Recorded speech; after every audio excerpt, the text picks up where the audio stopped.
నెల్లూరులోని ఓ హోటల్లో నిర్వహించిన జిల్లా గ్రంథాలయ సంస్థ చైర్మన్ ప్రమాణ స్వీకార కార్యక్రమంలో రాష్ట్ర దేవాదాయ శాఖ మంత్రి ఆనం రామనారాయణ రెడ్డి పాల్గొన్నారు.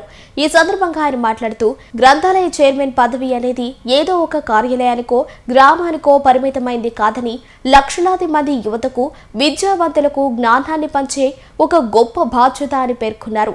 జిల్లాలో గ్రంథాలయాల అభివృద్ధికి శాంతి కుమారి విశేష కృషి చేయాలని ఆకాంక్షించారు. ఇదే సమయంలో గ్రంథాలయాల్లో ఉన్న సిబ్బంది కొరతను ఆయన ఎత్తి చూపారు. శాంతమ్మ గారికి ఉమ్మడి నెల్లూరు జిల్లాలో గ్రంథాలయ సంస్థ అధ్యక్ష పదవిని ఇవ్వడం జరిగింది. ఈరోజు ఆమె ప్రమాణ స్వీకారం చేసి తను బాధ్యతలు తీసుకుంటూ ఉంది. అందరికీ చాలా సంతోషం. ఆమెకు కూడా ప్రభుత్వం తరఫున మా అందరి తరఫున ప్రత్యేకమైనటువంటి ధన్యవాదాలు, కృతజ్ఞతల్ని, శుభాకాంక్షల్ని కూడా తెలియజేస్తున్నాను. ఒక బాధ్యత రాష్ట్ర ప్రభుత్వం నుంచి, అధికార పార్టీ నుంచి రావడం అని అంటే అనేక సందర్భాల్లో రాజకీయ పార్టీల్లో మనం చేసినటువంటి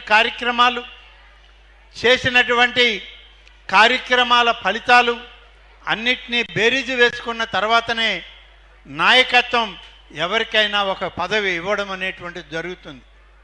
దాదాపు 2,10,00,000 మంది సభ్యత్వం కలిగినటువంటి తెలుగుదేశం పార్టీలో ఈరోజు నెల్లూరు జిల్లాలో 28 లక్షల మంది సభ్యత్వం ఉన్న నెల్లూరు జిల్లా పార్టీలో శాంతమ్మ గారికి పదవి రావడం అని అంటే చాలా గొప్ప విషయం.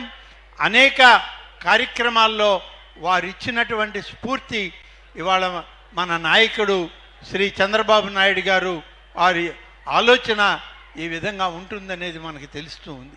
కాబట్టి ఇవాళ ఈ యొక్క పదవి అనేక శాఖోపశాఖలు ఉన్నటువంటి పదవి. ఇది ఏదో ఒక గ్రామంలోనో ఒక పట్టణంలోనో ఒక కార్యాలయం ఉండేటువంటి పదవి కాదు. ఇది లక్షలాది మంది యువతకి, విద్యావంతులకు విద్యని ప్రబోధించేటువంటి అనేక గ్రంథాలయాలకి ఇవాళ అధ్యక్షురాలుగా శాంతమ్మని ఇవాళ ఎంపిక చేయడం జరిగింది. ఇవాళ మన యొక్క గ్రంథాలయం గురించి చెప్పాల్సి వస్తే దాదాపు 105 మంది ఈ గ్రంథాలయాల్లో ఉద్యోగులు ఉన్నారు. దానిలో ఇప్పుడు ప్రస్తుతం 54 మందే ఉన్నారు. ఇంకా 50 మంది రిటైర్ అయ్యారు. ఆ స్థానాలన్నీ భర్తీ చేయాలి. అతిపెద్ద గురుతరమైన బాధ్యత ఇవాళ శాంతమ్మ మీద ఉంది అని చెప్పి చెప్పక తప్పదు. మనుషులు లేదే కార్యాలయం తీసేవాడు ఉండడు. గ్రంథాలయం తీయకపోతే గ్రంథాలయంలో ఉన్నటువంటి గ్రంథాలను చదవడానికి వచ్చేటువంటి మన నేటి యువత, రేపటి యువతరం వాళ్ళకి విజ్ఞాన అవకాశాలు రావాలంటే గ్రంథాలయాలన్నీ తీయాలి. ఈ తలుపులు తీసి గ్రంథాలయాలన్నింటినీ ముందు పెట్టినప్పుడు మాత్రమే ఈ గ్రంథాలయానికి ఒక మంచి మనుగడ ఏర్పడుతుంది. అనేక గ్రంథాలయాలు ఇవాళ మూతబడి ఉన్నాయి. కేవలం ఉద్యోగులే కాదు, ఉద్యోగులు కావాలంటే ఇవాళ రేపట్లో పెట్టచ్చు. కానీ భవన సౌకర్యాలు చాలా దగ్గర లేవు. భవన సౌకర్యాలను సరిచేసుకోవాలి. వచ్చినటువంటి ఆయా ప్రాంతాల్లో ఉన్నటువంటి ప్రజలు ఆ గ్రంథాలను చదివేటప్పుడు ప్రశాంతమైన వాతావరణం ఉండాలి. దానికనే గ్రంథాలయ భవనాలకి ప్రాధాన్యతనివ్వాలి. అందులో పనిచేసే ఉద్యోగులకు కూడా ప్రాధాన్యతనిచ్చి వాళ్ళందరినీ ఎంపిక చేయాలి. నెల్లూరు జిల్లాలో 61 లైబ్రరీ భవన శాఖలు ఉన్నాయి.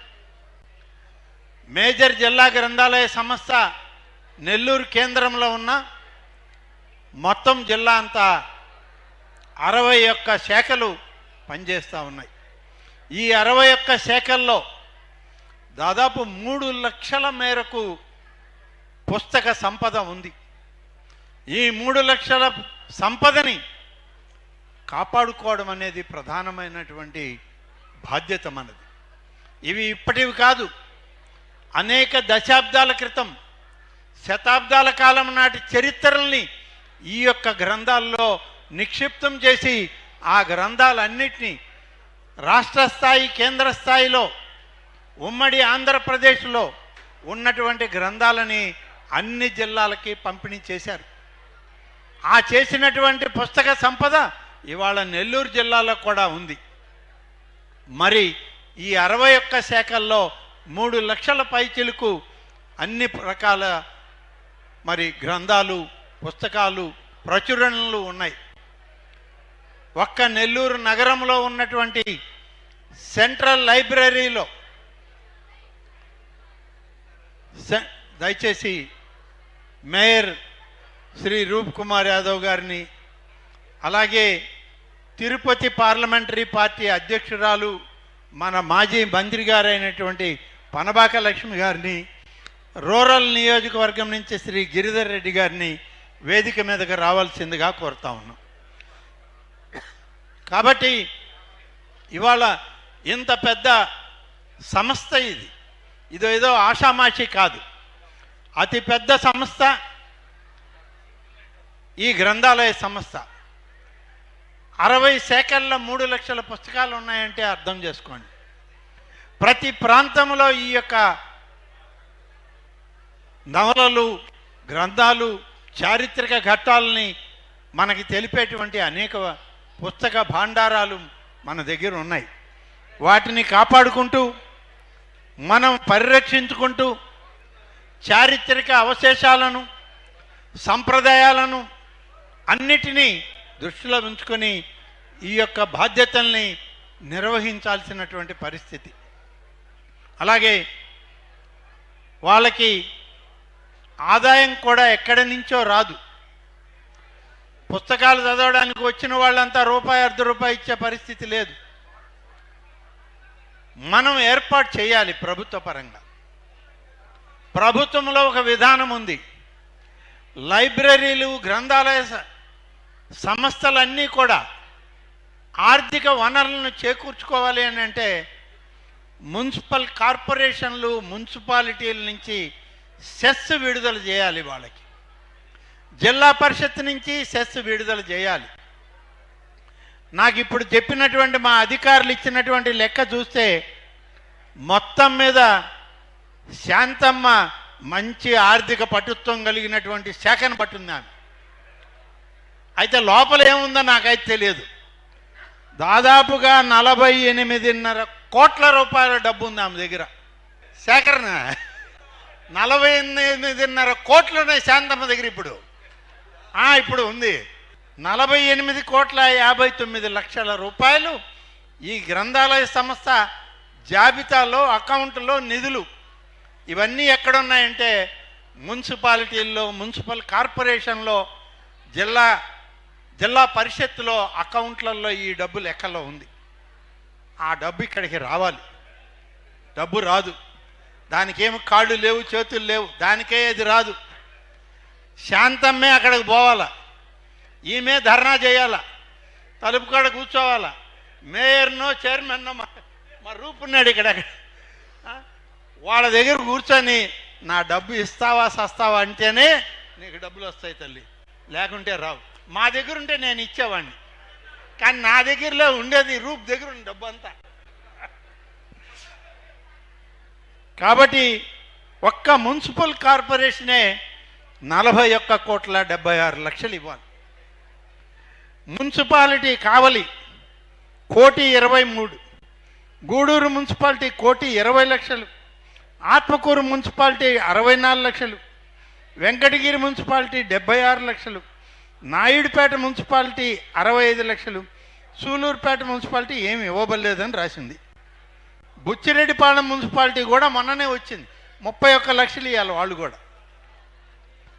ఇక అల్లూరు నగర పంచాయతీ నుంచి 7,00,000. అంతా కలిపి జిల్లా పంచాయత్ నుంచి, జిల్లా పరిషత్ నుంచి దాంట్లో కూడా డబ్బు ఉంది, అది కూడా రావాలి 3,00,00,000 రూపాయలు. అయితే జిల్లా పరిషత్ వాళ్ళు పోయిన సంవత్సరమే 1 కోటి చిల్లర గ్రంథాలయ సంస్థకి ఇచ్చారని వాళ్ళ సెక్రటరీ గారు చెప్పారు. ఈ సంవత్సరం కూడా ఇస్తారు, పర్వాలేదు. శాంతమ్మ రాకముందే కొంత డబ్బు అయితే వచ్చింది జిల్లా పరిషత్, ఇంకొక 1 కోటి చిల్లర ఉంది, అది కూడా ఇస్తారు. 3 కోట్లు ఉంది. కాబట్టి ఇంత పెద్ద సంస్థకి, వ్యవస్థకి, ఆర్థిక స్తోమతకి ఇవాళ నాయకురాలు మా శాంతమ్మ. మా శేఖరన్న ఏం చేస్తాడో తెలియదు.